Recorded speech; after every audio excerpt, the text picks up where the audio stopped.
Well, welcome to the Moral and Ethical Leadership Podcast hosted by the BYU Management Society Salt Lake Chapter. I'm Dave Austin. I'm Britton Austin. I'm Chase Austin. I'm Bethany Miners. And I'm Caitlin Mingleson. And part of the mission of the BYU Management Society Salt Lake Chapter is to provide scholarships to service-oriented high school seniors. Each year, approximately 50 deserving students are awarded scholarships to local colleges and trade schools. And if your family or business would like to join in providing scholarships to these future leaders by sponsoring a podcast, please contact us at byupodcast.slc@gmail.com, and we'd love to speak with you. And each time we do one of these interviews, I am so excited for the opportunity. I feel like I learn more than anyone by virtue of the chance to listen to each of our amazing guests. And today we have the absolutely incredible opportunity to speak with someone who needs no introduction, best-selling author, and all-around amazing person, Brandon Sanderson. Brandon, hello. Welcome, and thank you for being here. It is my pleasure. Thanks for having me on. We were hoping for Magellan. Magellan, when other people talk, he decides he needs to talk. And when he talks, he does not use an inside voice. This is my pet parrot. He is 3 years old, and he likes to let people know it. He is quite loud. Oh, that's awesome. Well, Brandon, I'd love for you to just take this opportunity, unique opportunity for us, but for you to maybe tell us a little bit about yourself and how you got to the point that you're at in your career, and maybe what makes you tick. Okay. Well, I am a novelist of primarily science fiction and fantasy. I started writing when I was actually on my mission. The first writing I did, the first stories I did when I was a kid. I started my first novel when I was on my mission. I went to BYU my freshman year as a chemistry major because my mother convinced me that that's a good way to get scholarships. Speaking of scholarships, and indeed I did get some scholarships, but I quickly found I did not belong in chemistry.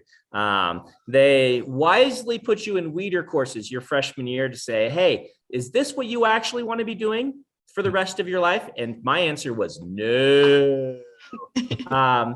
But when I went on my mission, I served in Seoul, Korea. I was very happy to be on a different continent from chemistry, but I missed writing, which I had been doing as a hobby. So I went to my mission president and said, "Hey, can I work on stories on P days?" He's like, "Hey, if you don't want to play basketball, actually it's Korea, so it was ping pong. Well, the other elders are, sit and write your stories." So I got a notebook and just started telling stories. You don't get a lot done for 2 hours a week on P days. And so it was that I finished the novel about a year after I got back from my mission. And I realized this is what I want to do. This is me. So I changed my major to English, which you don't actually have to do to be a novelist. There are many successful novelists from all kinds of backgrounds, but I figured it was the thing to do. So I changed my major to English, and I started writing, and I got a job working a graveyard shift at a hotel because they let me write while I was at work. And it's a running theme in my early career is, can I write while I'm doing this other thing? If so, then it's something I'm going to be more likely to do. Over the next 8 years, I wrote 13 novels. And I eventually in 2003 sold one. So I got back from a mission in 97, and I sold something in 2003. So it was more like 6 years. 2 years later, that book came out. It's called Elantris. And since then, in the 20 years following, I have been writing books at a furious pace because I am kind of compulsive about this. And that is me. It's what I do. I currently teach creative writing at BYU as well. Awesome. So hi, I'm getting ready to serve a mission right now, and you're my favorite author. And one of the reasons why is because in like everyday fantasy novels, you can kind of find a lot of this kind of unclean content, that someone preparing to be a missionary specifically trying to avoid. And so for me, I really enjoy your books because I can avoid that. And I know I'm can avoid that by reading your books, but I'm still entertained. And I also I'm sure you get criticism for this. I'm sure you and for being the kind of person you are with your background and whatnot. And I was just wondering if you could speak to this and how you handle this. Yeah. So I've always been a fan of classic Hollywood, which was able to do mature themes without objectionable content. And I believe that that is, in fact, when I read a book, I find things like this, often the sex scenes, to be so cringy and so uncomfortable that, like, I don't even want to approach trying to write something like that.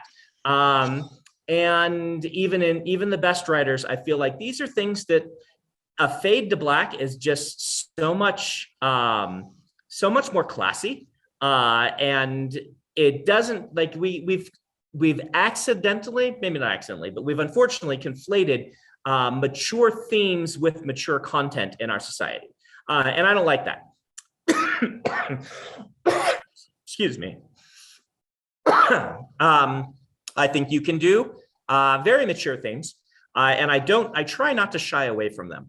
And one thing I divide in my head is whether something's a mature theme or mature content, because I do want to have mature themes. I do want to have people wrestling with difficult questions and difficult decisions, and sometimes making what I would consider the wrong decision, but others might consider the right decision. This is important to me. But at the same time, I want to be able to hand the book to somebody and look them in the eye, and know that they're going to read something that they're going to enjoy and not be made uncomfortable by. How about that? It is weird, though, because you kind of have to use in all of these things your own personal line. And where that line falls for each person is really individual. We saved these 2 emails. I got 2 emails on the same day, because a chapter of, I believe it was Oathbringer, the 3rd Stormlight novel, went live. We were doing sample chapters. Every day we'd release a new one or something like that. And I got 2 emails on the same day.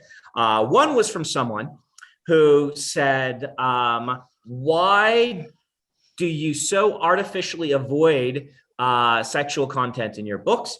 It makes it hard for me to suspend my disbelief. It looks so artificial and fake. I wish you wouldn't do that. And the same day I got an email from someone who said, I thought you were a good member of the church. Why are you including this crud in your book? It is so offensive to me. I wish you would do better and talk to your stake president. And I will constantly get both of those. There was a scene of a husband hugging his wife and noticing certain parts of her features that a husband notices about a wife. And so it is interesting. I use my own personal line, I guess is what I'm saying here. And I try to write books that will be, that are uplifting, but are also honest. And that back and forth is a back and forth in me. It's actually a more difficult decision on the violence. I'm writing action adventure. And I do want to have fun action scenes, because I think action is fun. I love a Jackie Chan movie, and I don't watch a Jackie Chan movie thinking, oh, those poor people getting punched. I think, look at the physicality that is involved in this amazing display and performance. But you can easily take that and stray into, look how fun it is to chop people's limbs off. Ain't that great? And there's another line right there where I'm like, I don't want to glorify violence, but I do want to have great action. And are those 2 things are they mutually exclusive, or can you do? And so there's lots of conversations I have in my head regarding these issues. That's awesome. Thank you so much for detailing so much of your process. That is absolutely amazing. I have been a fan of Brandon Sanderson books for a long time, and it's great to hear a little bit more of the process that goes into writing each every one of these. And that actually relates to my question. As reading these amazing books, have been wondering a little bit about how a character or a situation is created in your mind. And I was wondering if that relates to a certain ideal or a belief that you may have. What is your process of creating these immensely complex characters? So I'm always searching for the conflict in the character and the passions of the character and what they're trying to achieve, and kind of the road they're on. Tolkien and C.S. Lewis had an interesting disagreement. I don't know if you're familiar with the fact that they were in a writing group together. And they were both devout in their own religions, though Tolkien always considered a failing on his part that he was instrumental in C.S. Lewis converting to Christianity. But C.S. Lewis picked Protestantism, and Tolkien was Catholic, and always felt he'd failed a little in not getting C.S. Lewis to be a Catholic. Which is interesting. People don't pay attention to that aspect of it. Screwtape Letters is dedicated to Tolkien, for instance. They had a disagreement about writing, and this was whether writing should be allegorical or not. C.S. Lewis, you've read Lion, the Witch, and the Wardrobe, you'll probably understand his belief on the matter. He believes that writing is didactic primarily, that one of the main purposes of it is to teach a lesson. Tolkien didn't believe that, at least not in the strict allegory sense. I don't want to put words in his mouth. You best read what he said. But the gist of it that I've been able to get is he says, look, I don't mind if my books teach people things, but I don't go into my books wanting to tell an allegory or having a specific moral I want to teach. I instead want to tell a story and let the characters be the thing that inspires, not my sense of morality. And I am much more on this side. I don't go into a book saying, I'm going to teach a lesson. I don't go into a book saying, here's this principle or whatnot. I go into a book saying, here's a person wrestling with things and wrestling with difficult things. I think our life is based around the idea of good, but better. And we often are confronted with, we often like to in church talk about, oh, here's the evil choice and here's the good choice. And you should make the good choice. The primary answers: don't smoke, it's bad for you, right? But the real depth of the gospel is not about that. It's about God has commanded you both to have a family and to stay in the garden. Which do you choose? Because they are now mutually exclusive. You have two choices to make, and you have to take two things and you have to give up one for the other. What are you going to give up? That's a decision. That's a story, right? And those are the things that I'm looking for. I'm looking to tell stories about people who are making tough choices and wrestling with these things. And I sincerely believe that the book's job is not to give you answers. The book's job is to show how one person wrestled with these issues, that maybe that will help you when you're wrestling with something similar, make a decision that might be opposite of the character, might be the same, might go down a different path completely. But I look for that. I look for what's the struggle going to be? Where's the character? What are they growing to be? What's most accurate for who they are? And how can I represent that as best I can? I, as a reader, always want, if someone approaches putting my beliefs or a person like me in their books, I want them to do their research and I want them to do it accurately. This is something that does not happen to us very often as members of the church. I don't know how many books you've read where we show up, but almost always it is very obvious that they have not done the least bit of research on who we are and what we actually believe, right? And that's okay. I mean, I don't like it, but it's better than we put a member of the church in and they are the basest straw man there to be taught how dumb they are. That just drives me up the wall. I absolutely hate that. I never want to be that person with someone else's beliefs. So whether it's something that feels Buddhist derived, whether it's humanism, whether it's atheism, agnosticism, theism, reformism, whatever it is, when I put it in my book, I want to be doing the best job I can with it. I want the atheist to read my book and be like, wow, he's secretly an atheist, because I have listened to what people say and what the humanist arguments are in this path and do the best job I can with it. Because I feel like if I'm doing that with every character, then I will explore the world better and truth will rise to the top. I don't think truth is ever served by bad arguments on the other side. So that's kind of a long-winded answer for, I don't want to teach anything specific, but I love that my stories do teach. Something I really admire about you is that you're more than an author. You're also a businessman. You've started a successful company.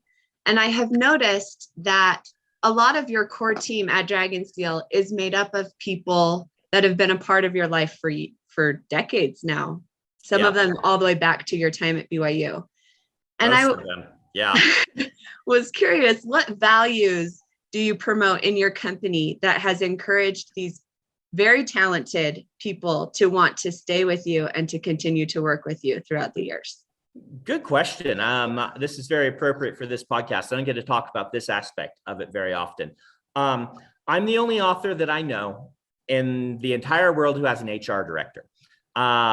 This is because I am very entrepreneurial. I've from the beginning wanted to not just be an author, but be a businessman. I often say that I'm a combination of my parents. I have a right brain parent and a left brain parent, and my mom's an accountant and my dad's a charismatic businessman who got ahead by just being the nicest guy who learned people's names. And my mom got ahead by being the person who can find the missing penny when no one else can. And I'm a kind of a synthesis of those two. I always say that as a writer, when I'm writing the book, I do my best to just tell the best story I can, no other considerations. But when the book is done, the business person shows up, locks the author in the closet, takes the manuscript, runs away, and then exploits it in any human way possible to get more food for the writer so that we can keep producing these books. That was, at least in the early days of my career, very literal. It's like, now how do we make any money off this so we can actually have time to write another book? These days it has grown to quite large measures. We have 35 employees now. We're looking to have 60 by the end of the year, just because we need to fulfill on the Kickstarter, which is going to take an extra large fulfillment team. We thought that we were going to be shipping out 20 or 30,000 books, and it turns out we are going to be shipping out 600,000. So, that's different. What values do we have? I believe strongly that by being a business owner, my job is to try to provide the best job possible. My job is not to maximize profits. My job is to provide a good working environment. That's what I think a boss's job should be.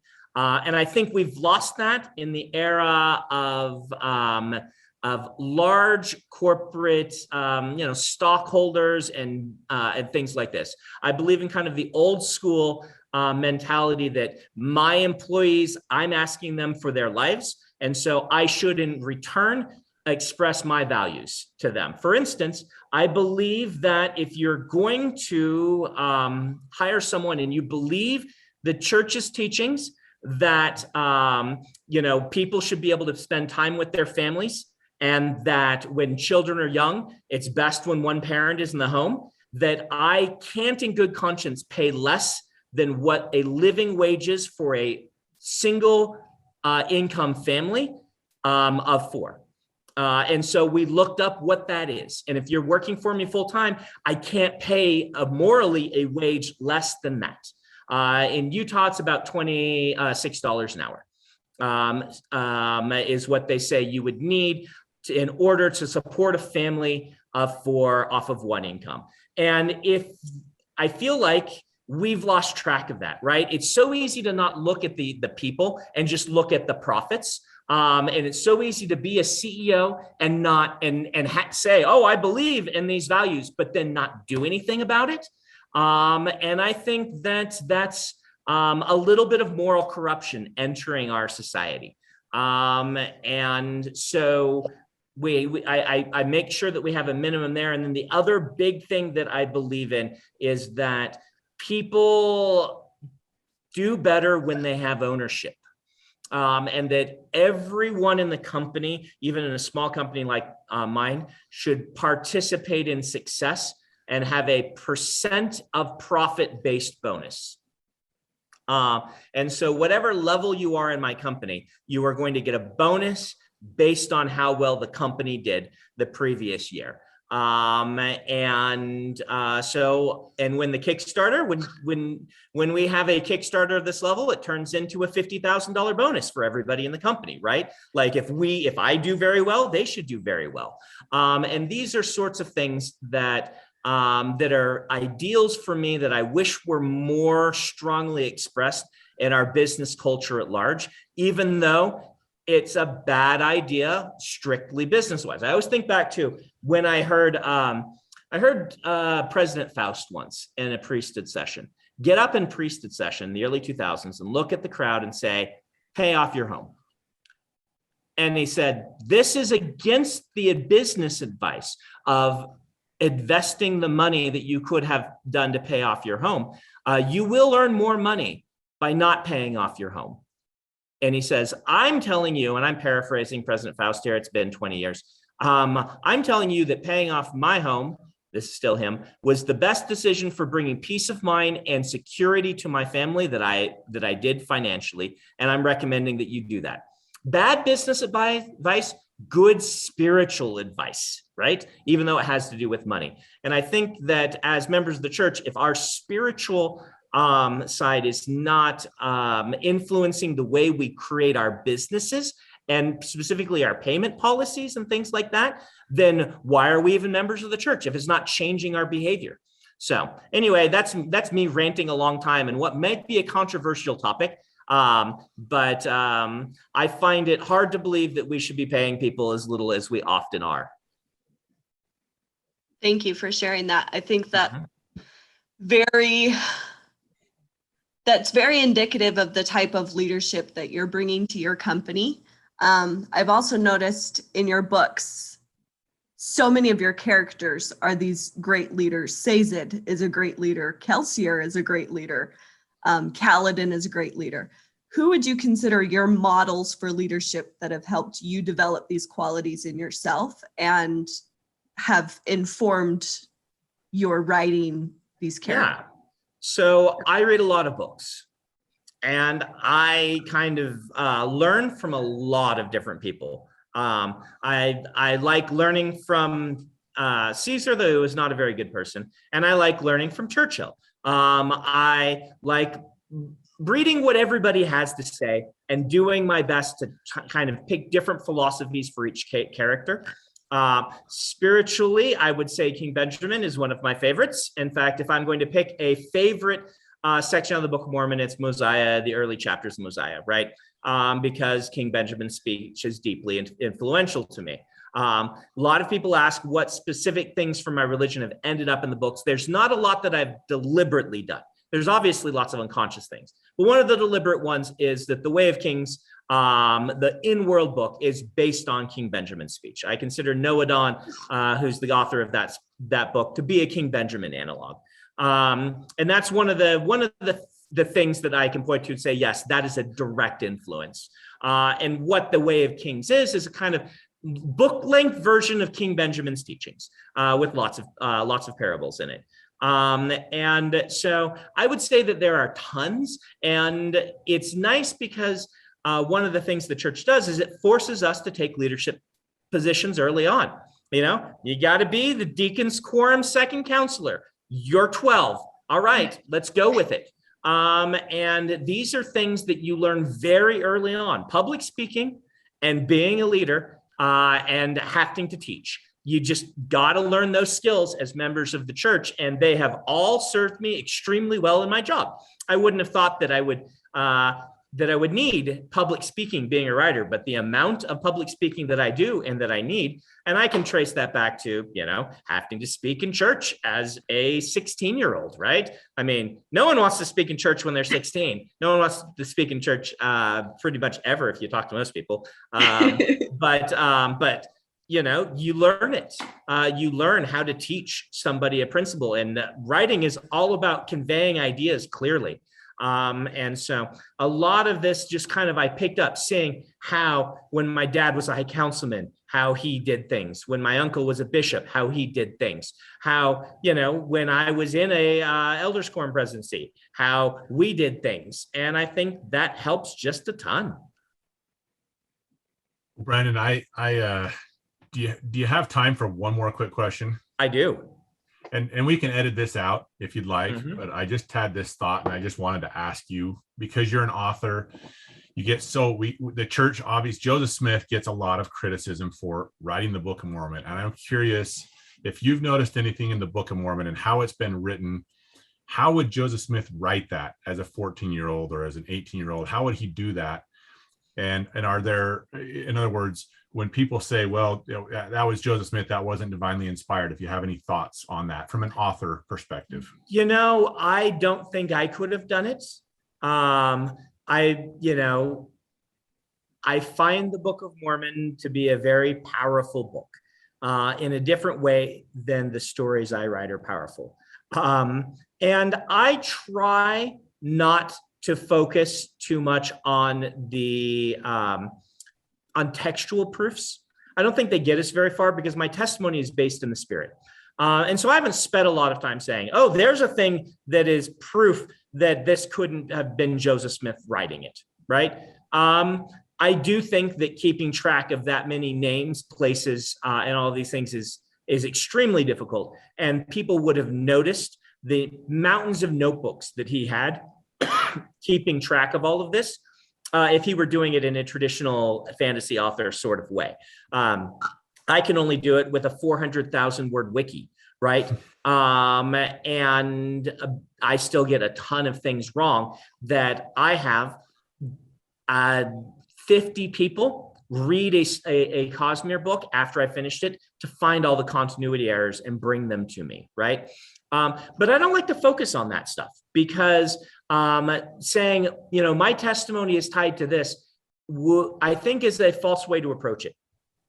If you're to say my testimony is tied to the fact that the archaeological evidence is, proved that they had cement when the Book of Mormon said they had cement, well, then your testimony is tied to when, if they find, oh, that cement wasn't actually the cement that we thought it was. And then later on, we find out that it was again. It's like tying your testimony to whether or not butter is good for you. Right? In my life, it's been bad, it's been good, it's been bad, it's been good, it's been bad. I don't think that while I enjoy those things, I think your testimony needs to be based in the Spirit. That's the whole point of what we've been taught, is you need a testimony that is a result of a direct relationship with God, based in the things you've been taught, going to him, asking if they're true, and having the Spirit confirm it to you. We need to be led by the Spirit and have the Spirit be our guide.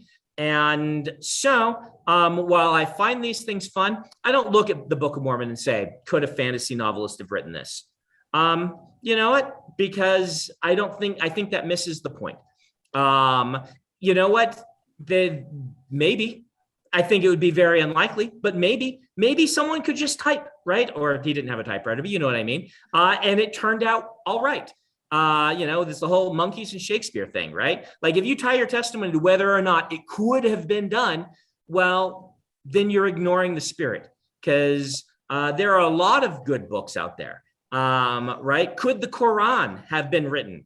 Well, take it to God and ask him, right? Like that's the whole point of what we do in life. There are a lot of great philosophies that are very intriguing to the mind. There are a lot of philosophies with pieces of truth in them. There is a lot of the Spirit getting good people to do good things. And I think that having a direct relationship with our Heavenly Father through his Son, Jesus Christ, and the Spirit is the way to build a testimony. So that's kind of a half answer to your question. That's a great answer. Brennan, we are so appreciative for you. Thank you so much for taking your time and being here with us today. It's my pleasure. Thanks for having me on.